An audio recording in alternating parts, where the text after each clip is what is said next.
I am Dr. Ganesh Babu, Senior Consultant Pediatrician, Ambi Hospital. నేను చిన్న పిల్లల్లో సీజనల్గా వచ్చే ఇన్ఫ్లుయెంజా అంటే ఫ్లూ గురించి మీతో మాట్లాడదలుచుకున్నాను.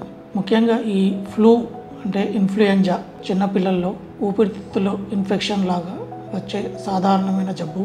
ఇన్ఫ్లుయెంజా టైప్ ఏ, టైప్ బి అనే వైరస్ ద్వారా మన ఊపిరితిత్తుల్లో పిల్లలు, అడల్ట్స్లో కూడా ఈ జబ్బు సీజనల్గా వస్తుంది. 2 సంవత్సరాల నుంచి స్కూల్ గోయింగ్ పిల్లల లోపల ఇది ఎక్కువ వచ్చే అవకాశం ఉంది. ఈ ఇన్ఫ్లుయెంజా అనేది అంటువ్యాధి లాంటిది. ఒకసారి ఇంట్లో ఒకరికి వచ్చినా, స్కూల్లో ఎవరికైనా వచ్చినా వేరే పిల్లలకు రావడానికి తొందరగా ఆస్కారం ఉంది.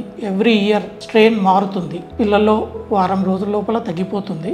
ఇమ్యూనిటీ తక్కువ ఉన్న వాళ్ళకు, లేదంటే సివియర్ ఇన్ఫెక్షన్ వచ్చిన వాళ్ళకు వారం కంటే ఎక్కువ పట్టవచ్చు. దీని సిమ్టమ్స్ ఏంటి అంటే first running nose, headache, sore throat అంటే గొంతు నొప్పి, ఫీవర్ ఎలా ఉంటుంది అంటే హై ఫీవర్ ఉంటుంది. సో ఫస్ట్ 24 to 48 అవర్స్ వరకు 102, 103 వరకు కూడా రావచ్చు. డ్రై కాఫ్, పొడి దగ్గు, తర్వాత అలసట, వీక్నెస్, తర్వాత బ్రీతింగ్ ప్రాబ్లమ్స్ అంటే శ్వాస తీసుకోవడంలో ఇబ్బంది, వామిటింగ్స్, లూజ్ మోషన్స్ కూడా కావచ్చు. సో ఇవి సాధారణమైన లక్షణాలు. సో సిమ్టమాటిక్ ట్రీట్మెంట్ అంటే ఫీవర్ ఉంటే ఫీవర్ గురించి, హెడేక్, ఫీవర్, శ్వాస తీసుకోవడంలో ఇబ్బంది ఉంటే నెబులైజేషన్, తర్వాత హాస్పిటల్ అడ్మిషన్ అవసరం ఉంటే హాస్పిటల్లో అడ్మిట్ కావాల్సి ఉంటుంది. తర్వాత డీహైడ్రేషన్ కాకుండా చూసుకోవాలి. ఫీవర్ ఉన్నప్పుడు డీహైడ్రేషన్ ఉంటుంది. సో డీహైడ్రేషన్ కాకుండా ఓఆర్ఎస్, ఫ్లూయిడ్స్, జ్యూసెస్ ఇస్తూ ఉండాలి. సో ఇది మైల్డ్ ఫ్లూ లక్షణాలు. మోడరేట్ ఫ్లూ అంటే కొంచెం సివియర్ ఇన్ఫెక్షన్ ఉంటుంది, వారం కంటే ఎక్కువ పట్టవచ్చు. తర్వాత ఈ బ్రీతింగ్ ప్రాబ్లమ్స్ ఎక్కువ ఉంటాయి ఆ పిల్లల్లో. సో ఇరిటేషన్ ఉంటుంది, అన్కాన్షియస్ కావచ్చు. సో ఇట్లాంటి పిల్లలకు మాత్రం హాస్పిటలైజేషన్ కంపల్సరీ అవసరం ఉంటుంది. దీన్ని ప్రివెంట్ చేయడానికి అంటే ముందు ఇంటి దగ్గర జాగ్రత్తలు తీసుకోవాలి. పర్సనల్ అంటే గుడ్ హైజీన్ ఉండాలి.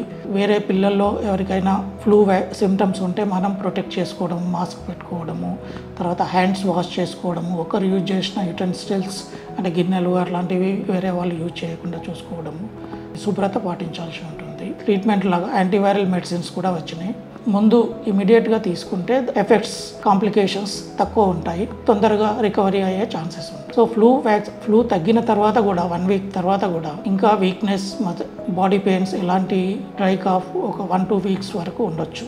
ఇది స్కూల్ పిల్లల్లో వస్తుంది కాబట్టి సో బెడ్ రెస్ట్, ఈ ట్రీట్మెంట్ జాగ్రత్తలు తీసుకుంటే తొందరగా రికవర్ అయ్యే ఛాన్సెస్ ఉంటుంది. ఇన్ఫ్లుయెంజా వైరస్ ఎవ్రీ ఇయర్ ఒక స్ట్రెయిన్ మారుతుంది కాబట్టి సిడిసి వాళ్ళు, WHO వాళ్ళు ఏదైతే స్ట్రెయిన్ మన దగ్గర సీజనల్గా ఎఫెక్ట్ అవుతుందో దాని వ్యాక్సిన్ రికమెండ్ చేస్తారు. సో ఆ వ్యాక్సిన్ మనం ఎవ్రీ ఇయర్ పిల్లల్లో ఇస్తే ఈ ఫ్లూ వచ్చినా కూడా సివియారిటీ తగ్గుతుంది, సిమ్టమ్స్, కాంప్లికేషన్స్ తగ్గుతాయి, ప్రివెంట్ చేస్తుంది, ప్లస్ కాంప్లికేషన్స్ రాకుండా చూసుకుంటుంది. ఇది వ్యాక్సినేషన్ షెడ్యూల్ ఎలా ఉంది అంటే పిల్లల్లో 6th మంత్ ఫస్ట్ వ్యాక్సిన్ ఇస్తాము. సెకండ్ వ్యాక్సిన్ మనము 1 మంత్ తర్వాత అంటే 7th మంత్ లోపల సెకండ్ డోస్ ఇస్తాము. So first dose, second dose 4 weeks gap ఉండాలి. Influenza vaccine every year 5 years వరకు పిల్లల్లో ఇవ్వాల్సి ఉంటుంది. ప్రతి సంవత్సరము వ్యాక్సిన్ ఇవ్వాల్సి ఉంటుంది. దాని ద్వారా పిల్లలకు ఫ్లూ డిసీజ్ తో వచ్చే ప్రాబ్లమ్స్, సిమ్టమ్స్, కాంప్లికేషన్స్ తగ్గే ఛాన్సెస్ ఉంటాయి, రికవరీ అయ్యే ఛాన్సెస్ ఎక్కువ ఉంటాయి. సో ఇది మనం ఫ్లూ గురించి నేర్చుకోవాల్సిన విషయాలు.